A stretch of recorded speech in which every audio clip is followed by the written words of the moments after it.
कमर तोड़ महंगाई का एक और वार। पेट्रोल डीजल माजी की तमाम हदें अबूर कर गए। पेट्रोल और डीजल 30 रुपए मजीद महंगा। पेट्रोल 209 रुपए 86 पैसे, डीजल 204 रुपए 15 पैसे फी लीटर हो गया। एक हफ्ते के दौरान कीमतों में दूसरी बार रिकॉर्ड इजाफा किया गया। अवाम हुकूमत से नाला, रिलीफ देने में नाकाम करार दे दिया। आपको आगाह कर रहे हैं, कमर तोड़ महंगाई का एक और वार। पेट्रोल डीजल माजी की तमाम हदें अबूर कर गए। पेट्रोल और डीजल 30 रुपए मजीद महंगा। पेट्रोल 209 रुपए 86 पैसे, डीजल 204 रुपए 15 पैसे लीटर हो गया। एक हफ्ते के दौरान कीमतों में दूसरी बार रिकॉर्ड इजाफा किया गया। अवाम हुकूमत से नाला, रिलीफ देने में नाकाम करार दे दिया।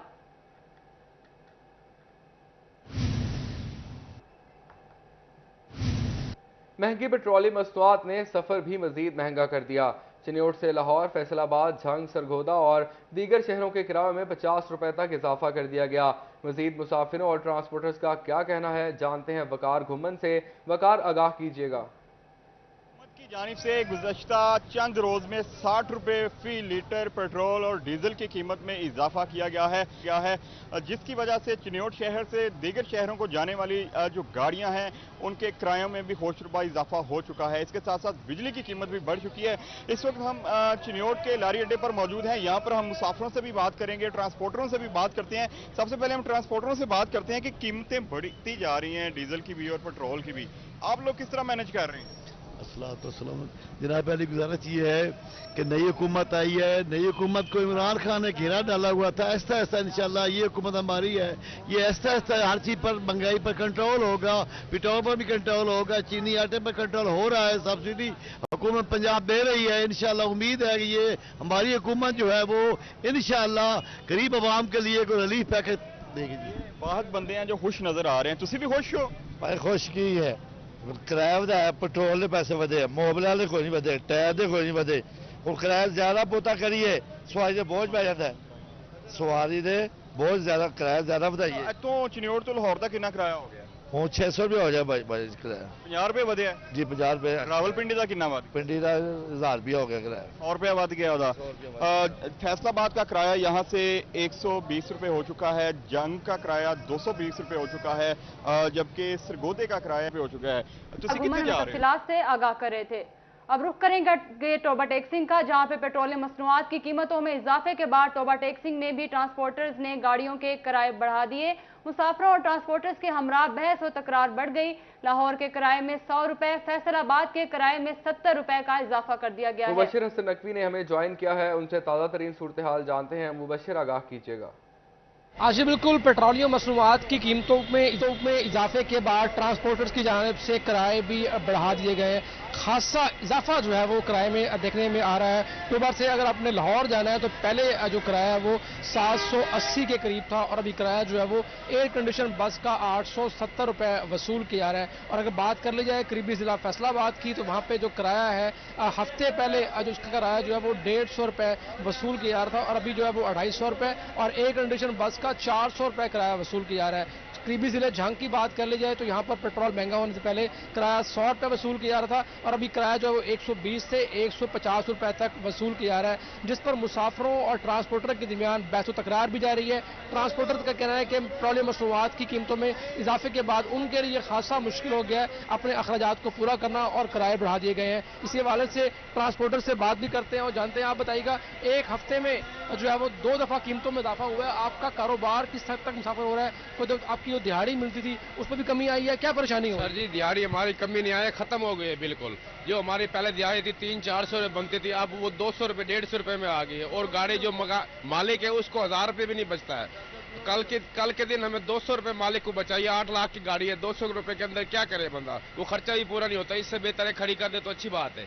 हमारे लिए कोई भी वो अफसरान है वो पकड़ते किराया बढ़ा के भी हमारे पास कोई भी ऑप्शन नहीं है, बिल्कुल जीरो जा रहे हैं हम। बिल्कुल। किस गाड़ी में सफर करते हैं, कहाँ जाती है, उसका किराया कितना बढ़ा है? शोरकोट शहर जाते हैं, 20 रुपए हमने किराया बढ़ाया है। 130 रुपए था, 150 रुपए किराया किया, और 20 रुपए बढ़ाने के बावजूद भी हमारे कोई कारोबार नहीं, बिल्कुल जीरो हो गई है। पहले 500-700 बच जाता था, अब 200 रुपए पे बात आ गई है। मालिक को 200 रुपए बचता है, हमारी जो दिहाड़ी थी वो 500-400 ले जाते थे, अब वो भी 150-200 रुपए पे आ गई है। अब 150-200 रुपए में आधा किलो चीनी भी नहीं आती, गेहूं भी नहीं आता है। क्या मुतालबा करना चाहेंगे? सर जी, हमारा मुतालबा ये है कोई या पेट्रोल कम किया जाए या हमारा किराया बढ़ाया जाए। जायज़ तरीके से हम किराया बताते तो वो हमें परेशान करते हैं अफसरान जो लोग हैं। और झंग, टोबा और के बाद टोबा में भी किराए बढ़ा दिए गए। पेट्रोलियम मसनूआत की कीमतों में इजाफे के बाद झंग से बैरून जिला जाने वाली ट्रांसपोर्ट के किराए में इजाफा कर दिया गया। झंग से लाहौर के किराए में 200 रुपये का इजाफा, किराया 750 रुपये से बढ़ाकर 950 रुपये तक कर दिया गया। झंग से फैसलाबाद, रावलपिंडी, सरगोदा समेत दीगर अजला के किरायों में 150 से 300 रुपये तक इजाफा हुआ है। इसी पर बात करते हैं अवैस खान से। जी अवैस, क्या अपडेट्स हैं आपके पास? बिल्कुल, जंग में पेट्रोल की कीमतों में इजाफा होने के बाद जो है वो जंग से दीगर शहरों में जाने वाली ट्रांसपोर्ट के किराए जाते हैं मुतवातिर इजाफा किया जा रहा है। और इस वाले से जंग से लाहौर जाने वाली बस ये किराए में जो है उसको 950 रुपये तक कर दिया गया है, जिससे कबल जो है वो 750 रुपये थे, जबकि फैसलाबाद के किराए में भी 100 से 150 रुपये तक का इजाफा देखा गया है। कल से ट्रांसपोर्टर्स का क्या कहना है, मेरे साथ ट्रांसपोर्टर्स मौजूद है। अस्सलाम वालेकुम, नहमदा हुआ नसल्ली अला रसूलिल करीम, अम्मा बाद औज़ु बिल्लाहि मिनश शैतानिर रजीम। मैं इस गवर्नमेंट से इतना परेशान हूँ, अगर इन्होंने ये डीज़ल बढ़ाना था 2-2, 4-4 रुपये करके बढ़ा देते। अभी इन्होंने 30-30 रुपये करके बढ़ाया है। 30 का मकसद ये है कि 40% हर दफ़ा बढ़ा रहे हैं। अगर हम उस किराए के हिसाब से जाएं तो हमारा किराया अब जो 950 है ये कम अज़ कम 1100-1200 रुपये पे जाता। ये इस हुकूमत को भी शर्म आनी चाहिए कि उसने ये किराए बढ़ाने के लिए हम पे इतना दबाव डाला हुआ है कि जिसकी हालत नहीं है, क्योंकि डीज़ल इतना बढ़ चुका है जो कि हमारी पहुंच से बाहर हो गया है। जो गरीब आदमी हमारे पास आते हैं उनसे हम जब किराए की बात करते हैं तो हमारी आंखों में आंसू आ जाते हैं कि हम इनसे इतना पैसा क्यों लेते हैं, क्योंकि ये तो गरीब आदमी वो हैं जो बसों पे सफ़र करते हैं। अगर ये चीज़ें बढ़ानी है तो कम अज़ कम पजारों, लैंड क्रूज़र वालों से पूछें, और जो हेलीकॉप्टरों पे सफ़र करते हैं उनसे बात करें। ये गरीबों से क्या लेना है? गरीब तो पहले ही टैक्स दे दे के इतना परेशान हो चुके हैं जिसकी इंतहा नहीं है। खुदारा गवर्नमेंट वालों, सोचो कुछ इन गरीब आवाम के लिए। आपको तो पजारों भी मिल जाती है, आपको बुलेट प्रूफ गाड़ियाँ भी मिल जाती हैं, लेकिन ये गरीब पीछे से पैदल आते हैं। अब इनको ये गाड़ियाँ छोड़नी पड़ेंगी और पैदल जाना पड़ेगा। खुदा का खौफ खा लो। ऐसी गवर्नमेंट से हम वैसे ही रह गए। पिछली गवर्नमेंट को कहते थे 2 रुपये किराया डीजल बढ़ाना है, 3 रुपये बढ़ाया, क्यों बढ़ाया? 137 रुपये जब हम से आगाह कर रहे थे। जंग में पेट्रोलियम मसनूआत की कीमतों में इजाफे के बाद किराया जात में भी इजाफा। दीगर इजला में जाने वाले शहरियों की जानिब से सूरत हाल पर तहफ़्फ़ुज़ात का इजहार। घरेलू खवातीन भी मुसलसल बढ़ती महंगाई से आजिज, बजट आउट होने का शिकवा।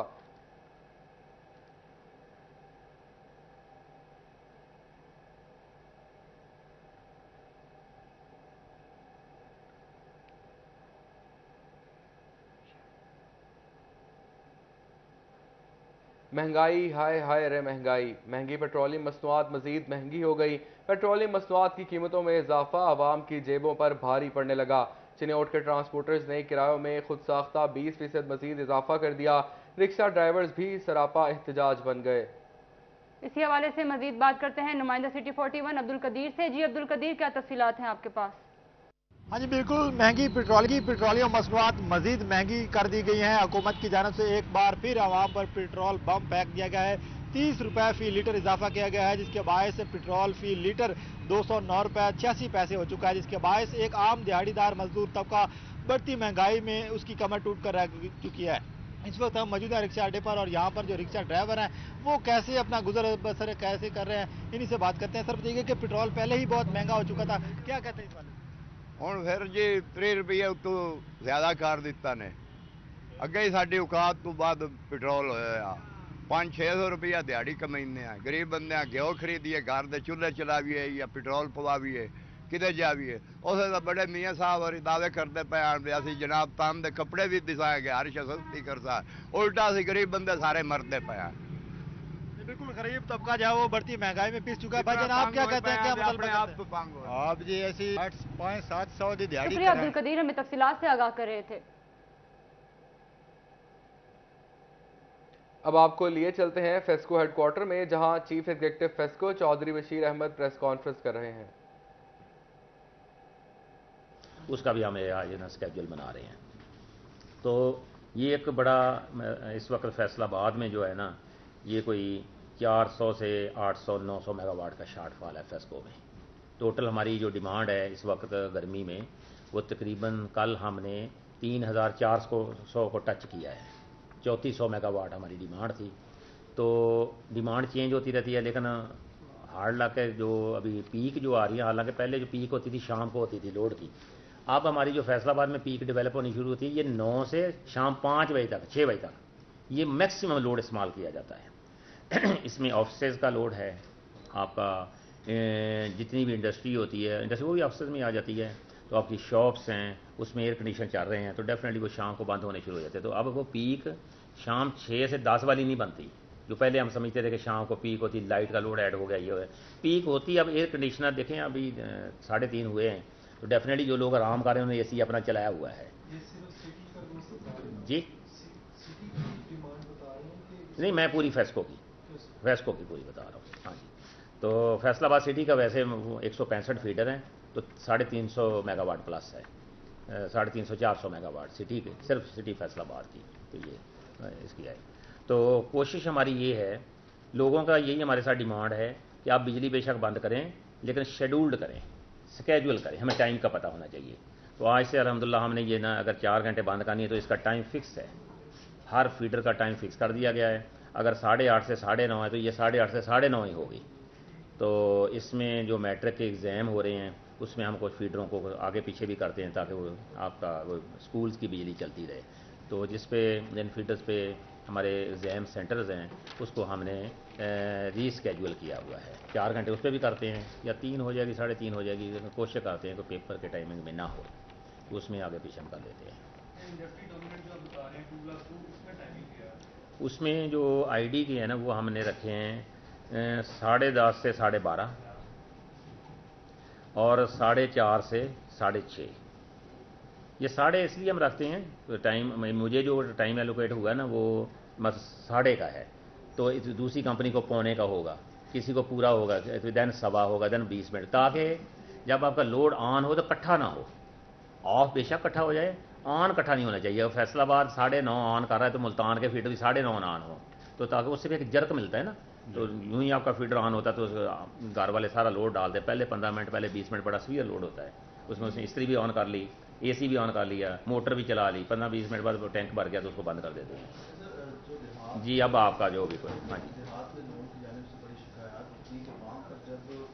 लोड शेडिंग की जाती है उसका कोई शेड्यूल नहीं होता, क्योंकि शहर में आपका एक्सेस है लोगों की, तो यहाँ पर ज़रा शेड्यूल से होती है। वहाँ पर 1 घंटा लाइट आ रही है और 1 घंटा जा रही है, तकरीबन 8-10 घंटे की लोड शेडिंग होती है। नहीं, वो भी शेड्यूल्ड है, वो उसका टाइम फिक्स। आप देखें उसमें टाइम की ड्यूरेशन आपकी ज़्यादा, फ़र्ज़ करें आप 8 घंटे करनी पड़ गई, 8 है तो 1/3 आपका हो गया ना बंद, 24 घंटों में से 8 हो गई, तो वो डेफिनेटली हर 2 घंटे बाद बंद करनी पड़ेगी, तो हर 2 घंटे बाद फिर वो बन जाता है स्केड्यूल। लेकिन अब देखें उसकी फ्रीक्वेंसी इतनी ज़्यादा है, हम में से कोई बंदा देहात में हो 2 घंटे बाद 1 घंटा आए, या मतलब ये 2 घंटे आए और 1 घंटा बंद हो, तो वो डेफिनेटली ऑकवर्ड लगती है। वो कहता है यार इसका कोई टाइम नहीं, बंद कर लीजिए, मर्जी हो गई है। उसमें थोड़ा सा एक और फैक्टर भी है जो आपने कहा ना, वो फैक्टर ये है कि एक रूटीन की लोड शेडिंग चल रही है, तो उसके बाद RCC जो हमारा कंट्रोल सेंटर है उसने फील किया कि लोड ज़्यादा हो गया, फ्रीक्वेंसी डाउन हो रही, कहीं सिस्टम कोलैप्स ना हो जाए। आपको पता था कभी अभी वो इसको कहते हैं ओवरऑल शट डाउन हो गई पूरे मुल्क में, उसको बचाने के लिए फिर कुछ ग्रिड स्टेशन बंद करवाते हैं इमीडिएटली। जंग के रूरल एरिया के 2-4 अब ग्रिड बंद हो गए। अब वो जो ग्रिड 20 में से 15-20 मिनट ही वो बंद होते हैं। आपकी देखिए पहले घंटा बिजली बंद रही, 15-20 मिनट बाद आपका वो कोई एमरजेंसी बन गई, ग्रिड बंद हो गया 20 मिनट का, तो आप तो फिर डेफिनेटली वो सारा स्केड्यूल गया। फिर आपका हम थोड़ा सा रिलीफ भी उसको देते हैं। इसी तरह जो शटडाउन्स हैं हम काम कर रहे हैं फीडर्स पे, तो जिस फीडर्स पे हमारी शटडाउन 4 घंटे, कोशिश हम कर रहे हैं कि सुबह सुबह जो आपका वेदर ठीक होता है सुबह को 4 या 5 बजे से 9 बजे तक हम शटडाउन दे रहे हैं आजकल। तो जिस फीडर पे 4 घंटे की शटडाउन होती है फिर हम 4-5 घंटे उस पर बिजली ऑफ नहीं करते, ताकि वो शटडाउन की जगह उनको बिजली मिल जाए कंटिन्यूस, ऐसा करके है। तो वो गांव वालों का तो अब थोड़ा सा हमारा कोटा, मैं कोशिश कर रहा हूँ कि हमें 200 मेगावाट हमारा बढ़ जाए ना, तो फिर फ्रीक्वेंसी ज़रा कम हो जाएगी विलेज एरिया में। अभी आपको सप्लाई देखिए मेरी एवरेज, वो तो मैंने आपको मैक्सिमम लोड बताया ना जो मेरी कल 3400 हुई है, एवरेज मेरा 2800 से 2900 मेगावाट है। आपको सबसे पहले बताएं कि डॉलर की एक बार फिर ऊंची उड़ान। इंटरबैंक में 26 पैसे महंगा, 197 रुपये 85 पैसे का हो गया। मुआशी माहिरीन के मुताबिक मुल्की तजारती खसारा मुसलसल बढ़ने से रुपये पर दबाव बढ़ रहा है। आपको आगाह कर रहे हैं, डॉलर की एक बार फिर ऊंची उड़ान। इंटरबैंक में 26 पैसे महंगा, 197 रुपये 85 पैसे का हो गया। मुआशी माहिरीन के मुताबिक मुल्की तजारती खसारा मुसलसल बढ़ने से रुपये पर दबाव बढ़ रहा है। डॉलर की ऊंची उड़ान, रुपया हल्का। इंटरबैंक में डॉलर 26 पैसे महंगा हो गया। इंटरबैंक में डॉलर 197 रुपये 85 पैसे का हो गया। मुल्की तजारती खसारा मुसलसल बढ़ने से रुपये पर दबाव भी बढ़ रहा है।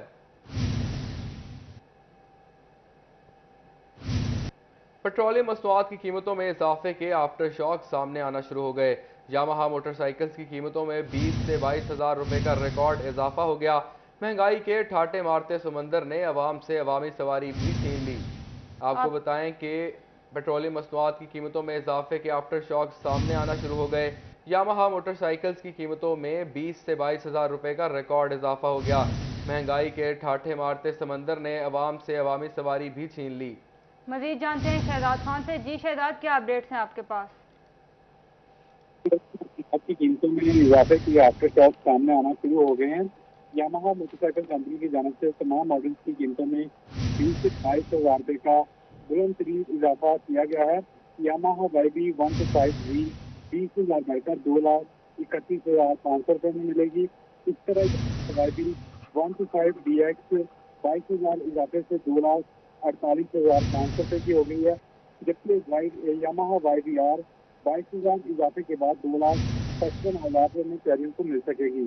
इसी तरह यामाहा के दीगर मॉडल में यामाहा YBR 125V 22 हज़ार इजाफे से 2,65,500 रुपये में मिली थी और Yamaha YBR 125V dark green जो है वो 22 हज़ार इजाफे के साथ 2,68,500 रुपये में कैरियर को मिल सकेगी। और इस हवाले से शहरी ये कहते हैं कि पेट्रोलियम मसनूआत की कीमतों में बेतहाशा इजाफे और दीगर वजूहात की बनाते हुए कंपनियों की जानिब से बेतहाशा इजाफा किया जा रहा है।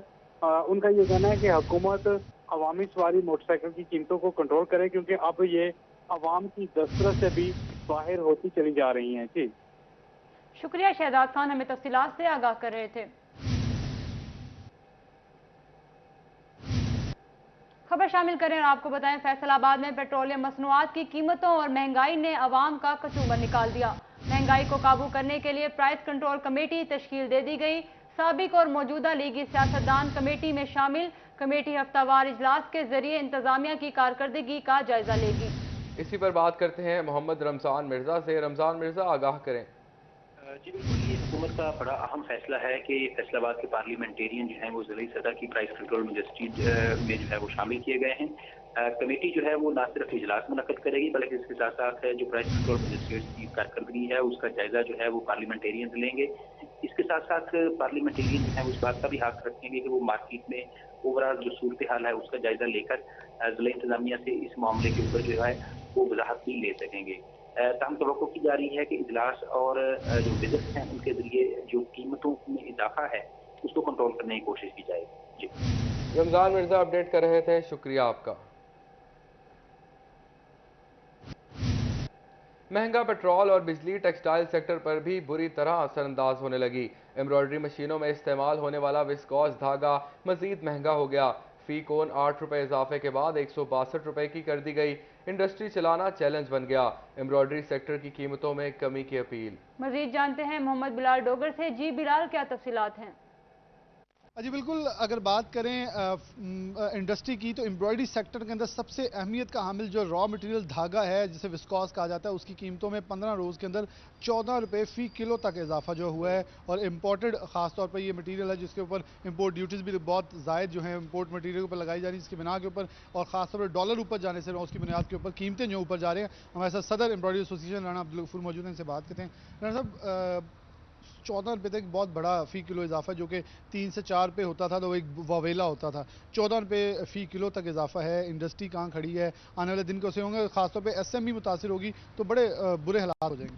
ये बट साहब अपना बिलाल साहब यहाँ पे मैं आपकी एक थोड़ी सी करेक्शन कर दूँ। फ़ी किलो तो बड़ी दूर की बात होती है कि छोटी सी कोनी सिर्फ 3000 यार्ड की है वो 14 रुपये बढ़ चुकी है। हमारी जो कॉस्ट होती है उसका 35% धागा होता है।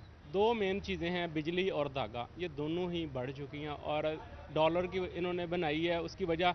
हालांकि एक बात मैं यहाँ पे और बताना चाहता हूँ जो अभी तक बहुत कम लोगों को पता है कि कोरोना के दिनों में जो फ्रेट एक 40 फुट कंटेनर का 10,000 रुपया हो गया था, अब वो वापस $2200 पे आ गया है। $10,000 से $2200 पे आ गया है।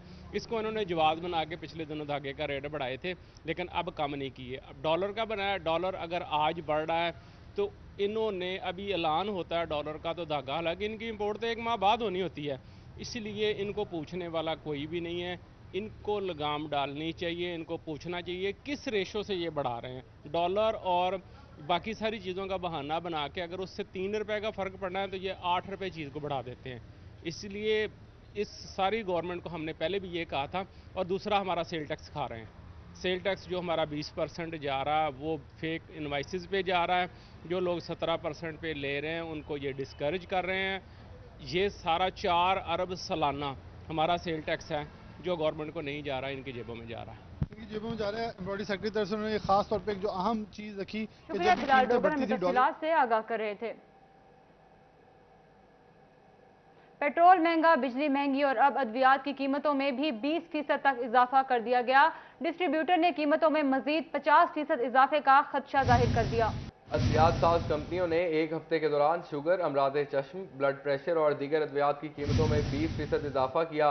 मियां तनवीर अहमद डिस्ट्रीब्यूटर का कहना है इंसुलिन की पुरानी कीमत 1049 और नई कीमत 1142 रुपए हो गई। आंखों के लिए इस्तेमाल होने वाले ड्रॉप्स की पुरानी कीमत 875 रुपए थी, जबकि नई कीमत 955 रुपए हो गई है। इसके अलावा नफसियाती मरीजों के लिए इस्तेमाल होने वाली गोली की पुरानी कीमत 2800 रुपए थी, जबकि नई कीमत 3150 रुपए हो गई। और दूध के डब्बों की कीमत में भी 1000 रुपए तक का इजाफा हुआ है। तहम अद्वियात साज कंपनियां मजीद 30% इजाफा करेंगी और खर्च डालकर 20% हम इजाफा करेंगे। ऐसे में अद्वियात की कीमतों में मजीद 50% इजाफा हो जाएगा। इसलिए हुकूमत अद्वियात की कीमतों को कंट्रोल करने के लिए इकदाम करे। इस मौका पर फार्मेसी से अद्वियात खरीदने आए शहरी कहते हैं अद्वियात की कीमतों में इजाफे ने परेशान कर दिया है।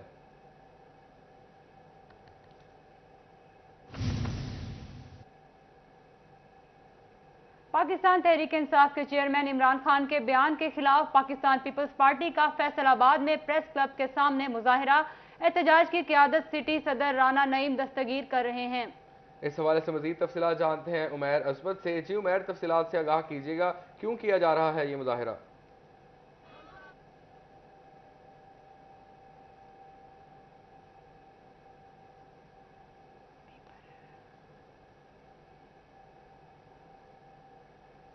उमैर अजमत से हमारा राब्ता मुनक़ता हो गया है। आपको बताएं कि पाकिस्तान तहरीक इंसाफ के चेयरमैन इमरान खान के बयान के खिलाफ पाकिस्तान पीपल्स पार्टी का फैसलाबाद में प्रेस क्लब के सामने मुजाहिरा। एहतजाज की क़यादत सिटी सदर राना नईम दस्तगीर कर रहे हैं। उमैर अजमत ने हमें ज्वाइन किया है, ताज़ा तरीन सूरत हाल उनसे जानते हैं। उमैर अजमत, बताइएगा।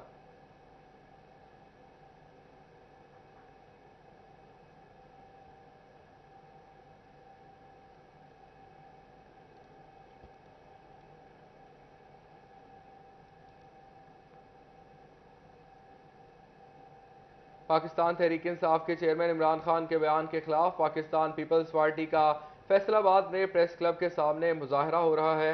एहतजाज की क़यादत सिटी सदर राना नईम दस्तगीर कर रहे हैं।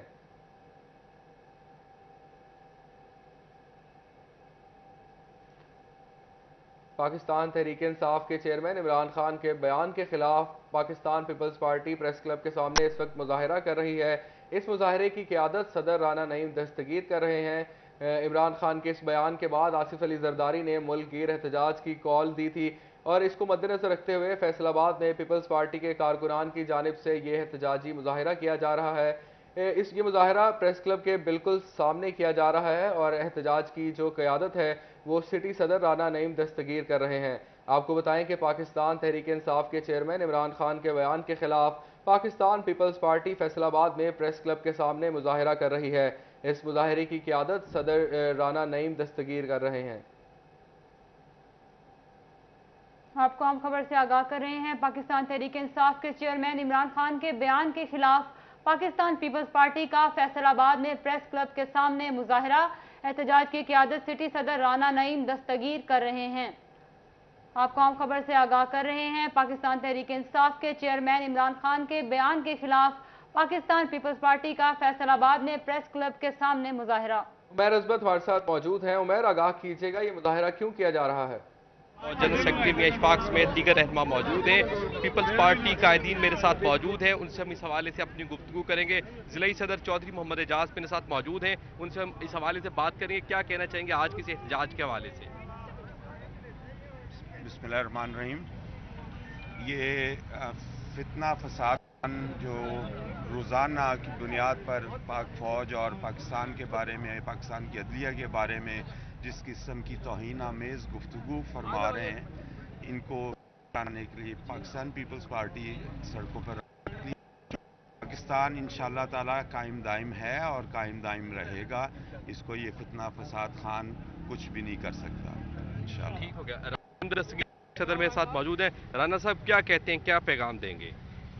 आज पाकिस्तान पीपल्स पार्टी मुल्की इस्तेहकाम, एटमी प्रोग्राम की हिफाजत, जमहूरियत की बका, आइन की बालादस्ती और शरपसंद और गैर संजीदा और गैर सियासी अनासर की जानब से हज़रत सराई के खिलाफ सरापा एहतजाज है।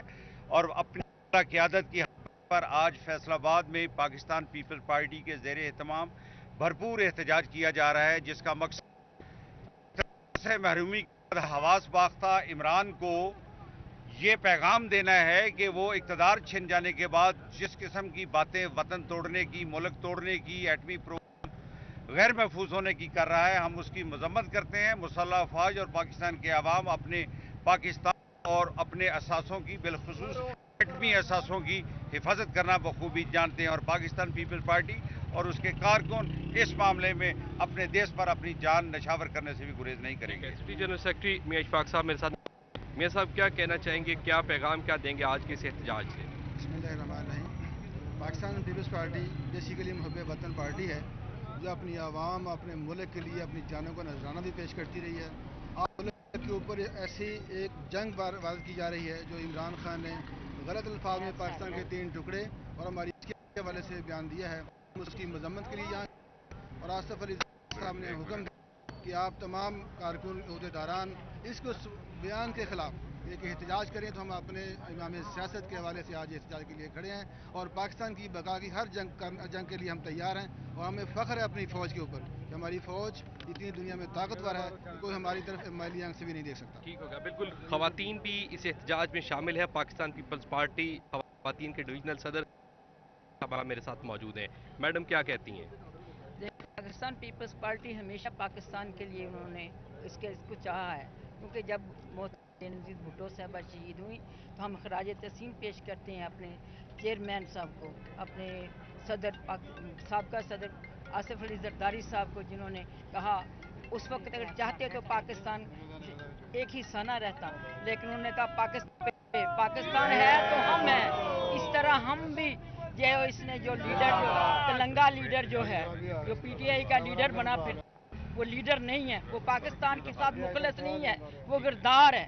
हम कहते हैं वो बिल्कुल। पाकिस्तान पीपल्स पार्टी के रहनुमाओं का कहना है कि इमरान खान की जानिब से जो मुतनाज़ा बयान दिए जा रहे हैं वो उनकी मजम्मत करते हैं। नूर साहब का MP है, मैडम क्या कहना चाहेंगी? जी, सबसे पहले तो मैं ये कहना चाहूँगी कि पाकिस्तान पीपल्स पार्टी जो कि हमेशा फेडरेशन की बात करती है और मुल्क की सालमियत के लिए उसने बेइंतहा कुर्बानियाँ भी दी हैं। आज हम यहाँ पे ऐसे नसर के खिलाफ एहतजाज रिकॉर्ड कराने के लिए आए हैं कि जो कहते हैं या तो इक़्तिदार दो या इस मुल्क दो। कभी वो हैं, कभी कहते हैं इन लोगों को हुकूमत देने से बेहतर है एटम बम गिरा दें। इस तरह के गैर संजीदा जो उनके बयानात हैं उनको फौरी तौर पे आगाह कर रहे थे। शुक्रिया आपका।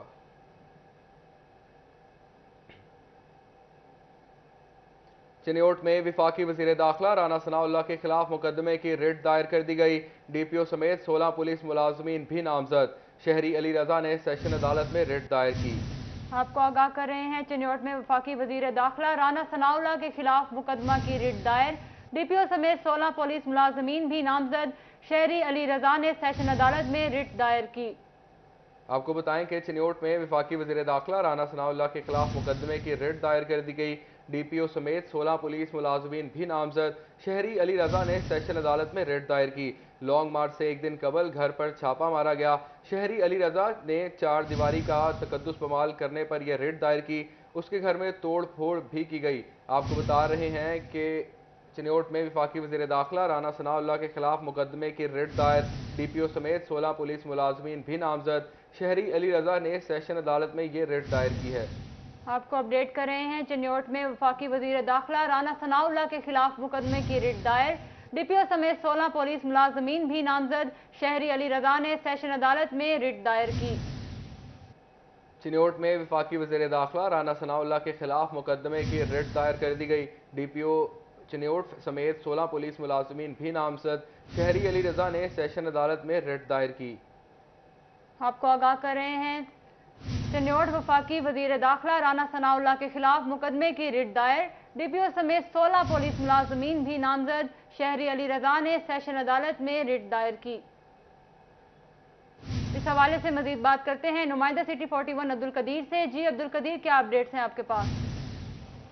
हाँ जी बिल्कुल, चिन्योट में वफाकी वज़ीर दाखिला राना सनाउल्लाह और DPO Chiniot captain retired Aamir Khan Niazi और इसके अलावा दीगर जो पुलिस मुलाजमीन हैं उनके खिलाफ अंदराज मुकदमा की दरख्वास्त जो है दायर कर दी गई है। ये दरख्वास्त शहरियों की जानब से डिस्ट्रिक्ट सेशन जज अमजद नजीर चौधरी की अदालत में जो पेश की गई है। एडवोकेट अली रजा मलिक और इसके अलावा दीगर जो शहरी हैं उनका यही कहना है कि हमारे घरों में पुलिस और इसके अलावा दीगर जो इदारे हैं उन्होंने राना सनाउल्लाह की हिम्मत पर घरों में छापे मारे और चादर और 4 दीवारी का तकद्दुस पामाल किया। तो ये तमाम तर जो पहलू थे ये इस दरख्वास्त में उनको उठाया गया है और ये डिस्ट्रिक्ट एंड सेशन जज की अदालत में ये दरख्वास्त। अब्दुल कदीर हमें तफसीलात से आगाह कर रहे थे।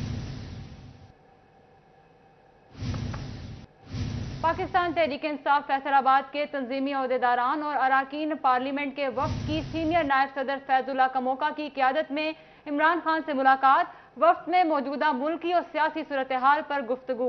इमरान खान ने लॉन्ग मार्च में शिरकत करने वाले कारकुनों की कारकर्दगी को सराहा। आपको बताएं कि पाकिस्तान तहरीक इंसाफ फैसलाबाद के तंजीमी अहदेदारान और अरकान पार्लियामेंट के वफ्द की सीनियर नायब सदर फैजुल्लाह कमोका की क़यादत में इमरान खान से मुलाकात हुई है। वफ्द में मौजूदा मुल्की और सियासी सूरत हाल पर गुफ्तगू भी की गई है। फैसलाबाद में पोलियो, खसरा और TB समेत दीगर मुज़ी अमराज फैलने का खतरा। 79 यूनियन काउंसिल हसास तरीन करार। 6 जून से वैक्सीनेशन की जाएगी। DG हेल्थ सर्विसेज ने 8 रोज़ा मुहिम चलाने की हिदायत कर दी। CEO health doctor Bilal Ahmad तमाम बच्चों की वैक्सीनेशन के लिए पुरअज़्म। इसी सिलसिले में मज़ीद तफसीलात जानते हैं अज़ादार हुसैन से। जी अज़ादार हुसैन, बताइएगा मुहिम से मुताल्लिक। बिल्कुल, हुकूमत पंजाब की जानिब से फैसलाबाद ज़िला भर की ऐसी यूनियन काउंसिल्स जहाँ पे EPI का निज़ाम जो है वो वीक है और बच्चों को जो है हिफाजती वैक्सीन लगाने के हवाले से अहकाम जारी किए गए। 8 रोज़ा जो है ये मुहिम मनाई जाएगी। इस सिलसिले में क्या इक़दाम किए गए और क्यों मनाई जा रही है? हमारे साथ CEO फैसलाबाद डॉक्टर बिलाल साहब मौजूद हैं। जी सर, क्यों मनाई जा रही है ये? जी बिल्कुल, ये पूरे पाकिस्तान के अंदर ये जो है इसमें EPI की एक स्पेशल कैंपेन चला रहे हैं 8 रोज़ा हम, जिसमें 6 दिन में यूनियन काउंसिल को तकसीम करके टीमें काम करेंगी और 2 दिन उसमें कैचअप होगा। ये 6 तारीख से स्टार्ट हो रही है। बहुत सारी हमारी ऐसी यूनियन काउंसिल जब पोलियो डे करते हैं तो उसमें हमें 0 डोज बच्चे मिलते हैं, ऐसे बच्चे के जिनको कोई भी इंजेक्शन अभी नहीं लगा होता, तो वो उनको हम नोट करते हैं टीमों को और बाद में वैक्सीनेटर्स जो हैं वो उनको क्लियर करते हैं। इसी तरह हर महीने हमारा जो टारगेट होता है कि इतनी पैदाइशें मुतवक्को हैं और इतने बच्चे हमारे आएंगे, वो टारगेट इसमें शामिल किया गया है। फिर ऐसे बच्चे के जिनको 1 या 2 हिफाजती टीके 3 पहले लगे हैं और उनका कोई हिफाजती टीका वैक्सीनेशन कंप्लीट होने में रहता है, उनको ये तीनों को हमने टारगेट मिलाकर टारगेट बना के अपनी टीमों को दिया है। 79 यूनियन काउंसिल्स हैं फैसलाबाद की कि जिनके अंदर हम ये EOA स्पेशल प्रोग्राम कर रहे हैं, जहाँ पे ज़्यादा हमें NA बच्चे और ये डिफ़ाल्टर बच्चे मिले थे। ज़्यादातर हमारे पास तकरीबन 98 सीट्स थी वैक्सीनेटर्स की जो खाली थी, जिन पे हमने इंटरव्यू किए और 69 लोगों ने ज्वाइन किया उसमें से, और 29 लोगों को हमने दोबारा कॉल लेटर भेजे हैं कि जो वेटिंग लिस्ट में थे वो जब अज़ादार हुसैन हमें तफसीलात से आगाह कर रहे थे। खबर शामिल करें और आपको बताएं फैसलाबाद में मवेशियों पर लंपी स्किन का हमला। कुल 208 मवेशी मुतासिर हुए। लाइव स्टॉक की जानिब से 17,625 मवेशियों को रिंग वैक्सीनेशन की गई। मज़ीद जानते हैं अब्दुल रहमान से। अब्दुल रहमान, बताइएगा इनको क्यों वैक्सीनेशन की गई है जानवरों को? जब बात करें फैसलाबाद में लंपी स्किन के जो यहाँ पर मवेशी है मुतासरा वो सामने आने लगे और इस सिलसिले में लाइव स्टॉक की जानब से जहाँ कहीं भी ये मवेशी सामने आ रहा है तो उसके बारे में वैक्सीनेशन की जा रही है। क्या तरीक़ाकार है, क्या एहतियाती तदाबीर है, किस सूरत हाल में लोग लाइव स्टॉक सेंटर्स का रुख करें, इसके लिए हमारे साथ यहाँ पर डिप्टी डायरेक्टर डॉक्टर आयशा शफकत मौजूद है। डॉक्टर साहब मुझे बताइएगा क्या प्रोसीजर लोग अडाप्ट करें। बिस्मिल्लाहिर्रहमानिर्रहीम। मैं चैनल का तहे दिल से शुक्रगुजार हूँ कि उन्होंने हमें मौका दिया। लंपी स्किन डिजीज़ जो है ये एक बड़ी पुरानी डिजीज़ है और इसके जानवर पहले थोड़े से आ रहे थे जो सुबह सिंध में थे, लेकिन आहिस्ता आहिस्ता लोगों की ट्रांसपोर्टेशन की वजह से अब वो पंजाब के अंदर भी आ रहे हैं। ये हालात देखते हुए जो लाइफ स्टॉक डिपार्टमेंट है उन्होंने एक इमरजेंसी सेल बना दिया है और हर जगह से रिपोर्टिंग हो रही है। रोज़ाना सूबे भर के तमाम ज़िलों से रिपोर्ट जाती है जो डायग्नोस्टिक लैब वहाँ पर उनको इकट्ठी करती है और वहाँ पर भेजती है। फैसलाबाद के अंदर भी जहाँ जहाँ पर केसेस आ रहे हैं लाइफ स्टॉक का अमला बड़ी हौसले के साथ और बड़ी हिम्मत के साथ उस जगह पर जा रहा है और उस जगह पर अपनी सर्विसेज मुहैया कर रहा है इस गर्मी के अंदर भी। और जिस जगह पर सैंपल को पहले सैंपलिंग की जाती है, सैंपलिंग करने के बाद जो जानवर हैं अगर वहाँ पर मुस्बत आए तो उसके बाद उनकी रिंग वैक्सीन की जाती है ताकि उस इलाके को महफूज किया जा सके। रहमान अपडेट कर रहे थे, शुक्रिया आपका। आगे बढ़ते हुए आपको बताएं कि पंजाब हुकूमत का सरकारी स्कूल्स में स्पोर्ट्स सहूलियात की फराहमी का मंसूबा। फैसलाबाद के 10 मॉडल सरकारी स्कूल्स को फुटबॉल, हॉकी समेत मुख्तलिफ खेलों का सामान फराहम कर दिया गया। इसी पर बात करते हैं जहांगीर अशरफ से। जी जहांगीर, क्या तफसीलात हैं आपके पास? जी, महकमा तालीम पंजाब की तरफ से फैसलाबाद के 10 स्कूल्स को मॉडल डिक्लेयर किया गया था जिनकी पहले तज़ीन और आराइश की गई। अब स्पोर्ट्स के हवाले से वहाँ पर सहूलियात जो हैं वो फराहम की जा रही हैं। पहले मरहले में वहाँ पर मुख्तलिफ स्पोर्ट्स जिसमें फ़ुटबॉल समेत हॉकी और दीगर स्पोर्ट्स शामिल हैं उनका सामान फराहम किया जा रहा है ताकि छुट्टी के बाद जब बच्चे वापस आएँ तो वहाँ पर स्पोर्ट्स की भरपूर फैसिलिटीज़ मैसर हों। यहाँ पर PMIU के नुमाइंदा हमारे साथ मौजूद हैं फैसल खान, उनसे बात करेंगे। सर बताइएगा कि आज जो सामान डिस्ट्रीब्यूट किया जा रहा है यकीनी तौर पर फैसलाबाद के वो बच्चे जो इन स्कूल्स में ज़ेर तालीम है उनको स्पोर्ट्स की बेहतर फैसिलिटीज़ मुयसर आएंगी। कौन कौन सी स्पोर्ट्स ऐसी हैं जो कि सामान डिस्ट्रीब्यूट किया जा रहा है इन मॉडल स्कूल्स में? जी, उसमें सबसे पहली तो हमारी प्रायोरिटी ये थी कि हम क्रिकेट का सामान दें, फुटबॉल का दें, हॉकी का जो हमारी मशहूर यहाँ पे ज़्यादा पसंदीदा गेम्स हैं। इसके अलावा हम लोग जो अभी हम पोल्स दे रहे हैं उनमें फुटबॉल के पोल शामिल हैं, हॉकी के पोल शामिल हैं, नेट बॉल, वॉलीबॉल, इसके अलावा बास्केटबॉल के हम पोल्स दे रहे हैं ताकि बच्चों को बेहतरीन सहूलियात दी जा सकें और वो अपनी जो सलाहियतें हैं उनको सही तरीके से उजागर कर सकें। ये हमारा मकसद था आज। अच्छा, ऐसा कोई मज़ीद प्लान है कि इन 10 स्कूल्स के बाद जो मॉडल स्कूल हैं इनके बाद दीगर स्कूल्स में भी स्पोर्ट्स की जो एक्टिविटीज़ हैं और उनकी सहूलियात फराहम की जाएँ? कोई फ्यूचर में मज़ीद ऐसी प्लानिंग है? हम लोग जब इस तरह की प्लानिंग करते हैं उसके अंदर हमने देखना होता है कि स्कूल के अंदर जो ग्राउंड्स उनकी क्या क्वालिटी है, वहाँ पर फुटबॉल जैसी गेम या हॉकी गेम जिसके अंदर ज़्यादा जगह की ज़रूरत होती है वो हमारे मद्देनज़र होता है। हमारे यहाँ ज़्यादातर जो हमने सर्वे कराया उसके अंदर बच्चों का क्रिकेट, फुटबॉल और हॉकी की तरफ ज़्यादा रुझान है या वॉलीबॉल और बैडमिंटन की तरफ भी है। तो जो बैडमिंटन और वॉलीबॉल है उसमें जगह ज़्यादा नहीं चाहिए होती, हम वो फैसिलिटी ज़्यादा प्रोवाइड कर सकते हैं। लेकिन जहाँ तक फुटबॉल का ताल्लुक है, क्रिकेट, हॉकी का, वो हम मुख्तलिफ स्कूलों से उनकी ग्राउंड की मेजरमेंट और वो किस किस्म के बच्चे वहाँ पर जिनका जो भी रुझान हो हम उसके मुताबिक वहाँ पे फैसिलिटीज़ दे रहे हैं। तो हमारा आगे भी जहांगीर अशरफ हमें तफसीलन आगाह कर रहे थे। सिटी 41 के न्यूज़ स्टूडियो से फिल वक्त इतना ही।